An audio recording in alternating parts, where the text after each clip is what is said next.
మనకు సంస్కృతంలో ఒక చక్కని సూక్తి ఉంది. అదేమిటంటే, మన ఏవ మనుష్యానాం కారణం బంధమోక్షయో అని. మనం దేని మీదైతే మనస్సు పెడుతున్నామో, దేన్నైతే కోరుతున్నామో అది అందుబాటులోకి వస్తే సంతోషం, అందుబాటులోకి రాకపోతే దుఃఖం, అదే నరకం. ప్రపంచంలో ఏ వస్తువైనా దానికి సంబంధించినటువంటి కోరిక కలిగితే అది పొందడానికి ఎంతో కష్టపడము, ఆరాటపడము, జీవితంలో ఎన్నో బాధలు అనుభవించడము, దాన్ని చేరుకోవడం. ఆ వస్తువు చేజెక్కిన తర్వాత కొంతకాలం మాత్రమే మనకు సంతోషం ఉంటుంది.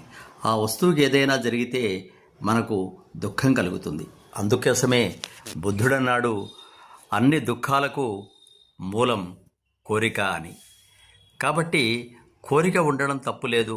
కోరికలు అదుపులో పెట్టుకోవడం, ఏవి అత్యవసరము, ఏవి జీవనానికి పనికి వస్తాయి అని మాత్రమే దాని మీద మనసు లగ్నం చేయాలి. ఉదాహరణకు, ఒక కారు కావాలనే కోరిక ఉందనుకోండి. ఆ కారు కొనడం కోసం డబ్బును సంపాదించడం, అనేక రకాలైన అప్పులను చేయడం చేసి ఆ కారును తీసుకుంటాం. ఆ కారుకు చిన్న గీత పడ్డా, చిన్న యాక్సిడెంట్ అయినా మన మనస్సు విలవిలలాడిపోతుంది. కారణం, ఆ కారుపై మన మనస్సు, మన కోరిక, మన సర్వస్వం అదే అనుకుంటాం. అలాగే మన పిల్లలను కావాలని కోరికతో కంటాం. వారిని చదివించడము, పెద్ద చేయడము, వారు మన మాట వింటున్నంత వరకు ఆనందంగా ఉంటుంది.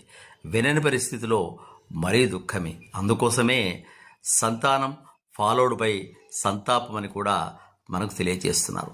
ఇలా ప్రపంచంలో ఏ వస్తువు కానీ అధికమైనటువంటి కోరిక కలిగి ఉన్నామా, అటాచ్మెంట్ ఉంటే అక్కడ తప్పకుండా దుఃఖం ఉంటుంది. కాబట్టి ఈ అటాచ్మెంట్ నుండి డిటాచ్మెంట్ వైపు ప్రయాణం చేస్తూ తక్కువ కోరికలతో, తక్కువ బాధలతో మనం జీవితాన్ని గడిపే అవకాశం ఉంది. కాబట్టి ఒక పిడికిలి బిగించినంత వరకు, పట్టుకున్నంత వరకు మనకు దుఃఖం కలుగుతుంది.